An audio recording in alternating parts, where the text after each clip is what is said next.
Morning all of you. Then let's start subject Hindi grammar chapter अविकारी शब्द इंडिक्लिनेबल word. तो शब्द के दो प्रकार है, हमने आगे वीडियो में सीखा है कि शब्द के दो प्रकार है, एक तो विकारी और अविकारी शब्द। तो विकारी शब्द में क्या होता है, तो विकारी शब्द में बदलने वाला जिसका रूप में परिवर्तन होता है, जैसे कि संज्ञा, सर्वनाम, विशेषण और क्रिया शब्दों के रूप में बदलाव होता है, उसे विकारी कहते हैं। और अविकारी शब्द में क्या होता है कि क्रिया विशेषण का धीरे से प्रयोग होता है लेकिन उसमें परिवर्तन होता नहीं है। और विकारी और अविकारी शब्द के दो प्रकार हमने समझे, विकारी और अविकारी। तो विकारी में कौन कौन से पार्ट आते हैं, तो संज्ञा, सर्वनाम, विशेषण और क्रिया जिसमें बदलाव होता है। और अविकारी विशेषण में क्या आएगा, तो क्रिया विशेषण, संबंध सूचक, समुच्चय बोधक और विस्मयादि बोधक, इनमें कोई परिवर्तन आता नहीं है। तो अविकारी में हमने क्रिया विशेषण के प्रकार जाने, क्रिया विशेषण किसे कहते हैं वो भी हमने उसकी डेफिनेशन समझी है। फिर भी हम वापस समझ लेते हैं कि जो शब्द क्रिया के काल, स्थान, रीति आदि विशेषताएं बताते हैं उन्हें क्रिया विशेषण कहा जाता है। क्रिया विशेषण के हमने चार प्रकार समझे हैं, कालवाचक, स्थानवाचक, रीतिवाचक और परिमाणवाचक। और आज हम सीखेंगे अविकारी का दूसरा पार्ट, संबंध सूचक। तो संबंध सूचक किसे कहते हैं वो हम पहले जानते हैं। तो दो संज्ञाओं में संबंध बताने वाले शब्दों को संबंध सूचक कहते हैं। दो संज्ञा में संबंध बताने वाले शब्दों को संबंध सूचक कहते हैं। फॉर एग्जाम्पल कि बिल्ली की स्थिति में संबंध देखा जा सकता है। यहाँ पे आप देख सकते हो पिक्चर में कि बिल्ली मेज के नीचे है या मेज के ऊपर है या तो पास में है, लेकिन है तो उसका संबंध किसके साथ, मेज के साथ। बिल्ली का संबंध किसके साथ, संबंध यानी रिलेशन किसके साथ है, मेज के साथ। तो बिल्ली मेज के ऊपर है, बिल्ली मेज के पास है और बिल्ली मेज के नीचे है। ऊपर, पास और नीचे ये दो संज्ञा हुई है। ये क्या हुई, संज्ञा, लेकिन उसके साथ संबंध दर्शाया गया है किसके साथ, बिल्ली के साथ। आया आपको समझ में। तो ये जो वाक्य में ऊपर, पास, नीचे, बिल्ली और मेज का संबंध बताया, तो इसलिए कौन सा ये हुआ, संबंध सूचक शब्द। तो और भी कई सारे संबंध सूचक शब्द हैं हिंदी में, जैसे कि के ऊपर, के नीचे, के सामने, के आगे, के अंदर, के बाहर, के पीछे, के पिछवाड़े। फॉर एग्जाम्पल में ले लो कि आम टेबल के ऊपर है या तो आम घर के अंदर है। ओके, वैसे ही दूसरा वर्ड है से आगे, से पूर्व, से पहले, की ओर, के बाद, के समान, की तरह, की तरफ। ये हुए हमारे संबंध सूचक शब्द जिसके साथ संबंध दर्शाया जाता है, वहाँ पे इन सारे शब्दों का उपयोग होता है। क्रिया विशेषण भी स्थिति बताती है लेकिन संबंध नहीं। क्रिया विशेषण की स्थिति दर्शाई जाती है लेकिन संबंध की तुलना नहीं। तो यहाँ पे क्रिया विशेषण क्या है, वह अंदर गया, और संबंध उसके साथ क्या है कि वह घर के अंदर गया। आपको यहाँ पे पिक्चर देख रहे हो कि हमें स्टेप दिखाई दे रहे, यानी कि दादर है, उसके पास लड़का खड़ा है, तो वो कौन सी क्रिया कर रहा है, तो वो अंदर गया। संबंध किसके साथ दर्शाया गया कि वह घर के अंदर गया। तो संबंध किसके साथ हुआ, ये लड़का का घर के साथ। वह नीचे बैठी, वह खाट के नीचे बैठी। तो यहाँ पे वो नीचे तो बैठी है लेकिन उसका संबंध किसके साथ दर्शाया है, खाट के साथ। तो वो खाट के नीचे बैठी है। ओके, तीसरा फॉर एग्जाम्पल है तुम ऊपर जाओ, ये क्रिया दर्शाई जा रही है और संबंध किसके साथ दर्शाया कि तुम छत के ऊपर जाओ। यहाँ पे छत एक संबंध दर्शाया जाता है। तो ये कौन सा पार्ट है हमारा, संबंध सूचक अविकारी शब्द। नेक्स्ट, समुच्चय बोधक। तो गीता गाना गा रही है और मोहन तबला बजा रहा है। वह आज शाम को आएगा। गीता गाना गा रही है और मोहन क्या बजा रहा है, तबला। तो यहाँ पे जो है एक दूसरे के साथ संबंध दर्शाया जाता है, तो दूसरे के साथ जोड़ा जाता है। गाना गाते उसके साथ तबला यानी कि ढोलक तो होना ही चाहिए, तो ये गाना में मज़ा आती है। तो ये एक दूसरे के साथ शब्द योजक करते हैं, इसके लिए ये समुच्चय बोधक है। वह आज शाम को आएगा या कल सवेरे आएगा। आज भी है शायद और कल भी सवेरे आएगा।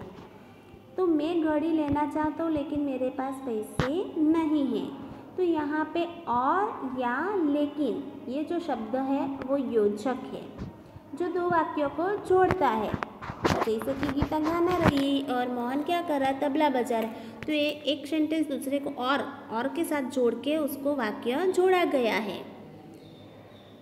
तो इन शब्दों में वाक्यों का समुच्चय बनाता है। दो वाक्यों या वाक्यांश को जोड़ने वाले शब्दों को क्या कहते हैं? समुच्चय बोधक। दो वाक्यों या वाक्यांशों को जोड़ने वाले शब्दों को समुच्चय बोधक कहलाते हैं। यहाँ पे दूसरे और भी वर्ड है, और या लेकिन। हमने पहले 3 सेंटेंस में और या लेकिन देखा। फिर यहाँ पे तथा अथवा पर भी होता है। गीता गाना गा रही है तथा मोहन तबला बजा रहा है, ये भी हो सकता है।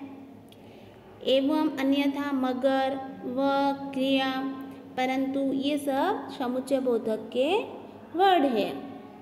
तो समुच्चय बोधक किसे कहते हैं? दो वाक्यों या वाक्यांशों को जोड़ने वाले शब्द जो है, दो वाक्यों को अलग अलग है लेकिन उसको जोड़ना है। तो और से भी जोड़ सकते हैं, या, लेकिन, तथा, अथवा, पर, मगर। मैं घड़ी लेना चाहता हूँ मगर मेरे पास पैसे नहीं है। यहाँ पे मगर से भी मैंने सेंटेंस बनाया है। तो ये हुआ समुच्चय बोधक। 4th, विस्मयादि बोधक। तो विस्मय, शौक, घृणा यानी गुस्सा, प्रशंसा, प्रसन्नता, डर, क्रोध आदि मन के भावों को प्रकट करने वाले शब्द को विस्मयादि बोधक कहते हैं। विस्मयादि बोधक की परिभाषा क्या है? तो विस्मय, शौक यानी दुख होना, घृणा, गुस्सा, प्रशंसा यानी खुश होना, तो प्रसन्नता, डर, क्रोध आदि मन के भावों को प्रकट करने वाले शब्दों को क्या कहेंगे? विस्मयादि बोधक कहते हैं। तो यहाँ पे है, एक तो तारीफ भी करते हैं और दूसरा प्रशंसा भी करते हैं। तो पहले वो सेंटेंस में तारीफ है, वाह कितना खूबसूरत मकान है, मकान की तारीफ की वाह शब्द से। दूसरी प्रशंसा की, शाबाश तुमने कितना अच्छा गाया। अब उसको शाबाशी दी कि तुमने कितना अच्छा गाया। फिर दूसरा आता है पीड़ा, दर्द और परेशानी। हाय मेरी उंगली कट गई। क्या आता है? हाय मेरी उंगली कट गई। ये क्या है? दर्द हुआ हमको। हाय रे दर्द सहा नहीं जा रहा है। ये क्या है? पीड़ा है। हाय रे दर्द सहा नहीं जा रहा है। और तीसरा ऑफ, कैसी गर्मी है यहाँ। एक परेशानी हो रही है कि उसको वहाँ पे गर्मी लग रही है, तो क्या करूँ, ये उनकी परेशानी है। तो ये कौन से हुए सेंटेंस? विस्मयादि बोधक के। तीसरा है हानि और शौक। हे राम यह क्या हो गया। हानि यानी कि नुकसान हुआ है कोई चीज़ का, तो ये क्या सेंटेंस बोलेंगे? हे राम यह क्या हो गया। फिर कुछ शौक लगा है, कोई हमें परेशानी आ जाती है, मुश्किलें आ जाती है, तो क्या बोलते हैं? हाय भगवान कैसी मुसीबत आ गई, हाय अल्लाह ये कैसी मुसीबत आ गई हमारे पर। एक शौक लगता है तब हमारे मुंह से ये शब्द निकलते हैं। अभी प्रसन्नता और आनंद, खुश भी है एकदम, वाह मज़ा आ गया। तो जैसे हम घूमने जाते हैं और शाम को लौटते हैं तो हम क्या बोलते हैं घर पे आकर? वाह कितना मज़ा आ गया आज तो ये प्रसन्नता यानी खुशी हुई। आह कितना अच्छा है यहाँ। किसी चीज़ को देखकर हम कितना अच्छा बोलते हैं, आह कितना अच्छा है यहाँ। घृणा मतलब गुस्सा होना, छी कैसी बदबू है यहाँ। हम रास्ते पे से जा रहे हो, बाजू में गटर आ गई तो हम कैसे बोलेंगे? छी कैसी बदबू है यहाँ। थू, यह भी कोई खाना है? यहाँ पे खाने के लिए बताया कि अच्छा खाना नहीं बनाया, तो ये क्या खाना, कोई खाना है? ओके, तो ये घृणा हुई। अभी डर, हमारे मन में जब डर होता है किसी को देख के, फॉर एग्जांपल यहाँ पे दिया है सांप, बाप रे वो देखो कितना बड़ा सांप, तो ये मन में डर लग रहा है।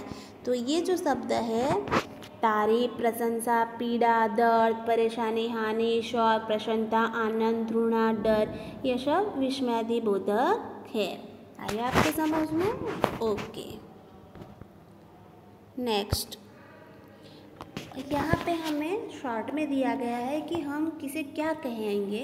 तो जिन शब्दों में किसी भी कारण कोई परिवर्तन नहीं होता है उसे अविकारी शब्द, ये हमारे पूरे लेसन का शॉर्ट है। क्रिया विशेषण, संबंध सूचक, समुच्चय बोधक तथा विस्मयादि बोधक ये अविकारी शब्द के प्रकार है। क्रिया की विशेषता बताने वाले शब्दों को क्या कहेंगे? क्रिया विशेषण। क्रिया की काल संबंधी विशेषता कालवाचक क्रिया विशेषण। क्रिया की स्थान दर्शाया जाता है वह स्थानवाचक क्रिया विशेषण। क्रिया के होने या करने का ढंग दर्शाता है वह रीतिवाचक क्रिया विशेषण। क्रिया का अधिक या कम होना ये परिमाण दर्शाता है, अधिक या कम, तो ये परिमाणवाचक क्रिया विशेषण। दो संज्ञाओं में संबंध बताने वाले शब्द संबंध सूचक कहलाते हैं। दो वाक्यों और उपवाक्यों को जोड़ने वाले शब्दों को समुच्चयबद्ध, जो हमने आगे पढ़े कि दो वाक्यों को जोड़ा और से मगर से, तो ये जो है दो शब्दों को जोड़ने वाले वाक्यों को समुच्चय बोधक। फिर लास्ट हमने कौन सा पढ़ा? विस्मयादि बोधक, जिसमें शौक, डर, क्रोध, घृणा तथा प्रसन्नता आदि भाव को बताने वाले शब्द जो होते हैं वो उसे क्या कहेंगे? विस्मयादि बोधक। ओके, तो ये था हमारा ग्रामर, अविकारी शब्द का चैप्टर। तो ये जो है ग्रामर आपको आपकी हिंदी ग्रामर नोटबुक में लिखना है। Okay, thank you. ये आपका आज का होमवर्क है। Okay, bye.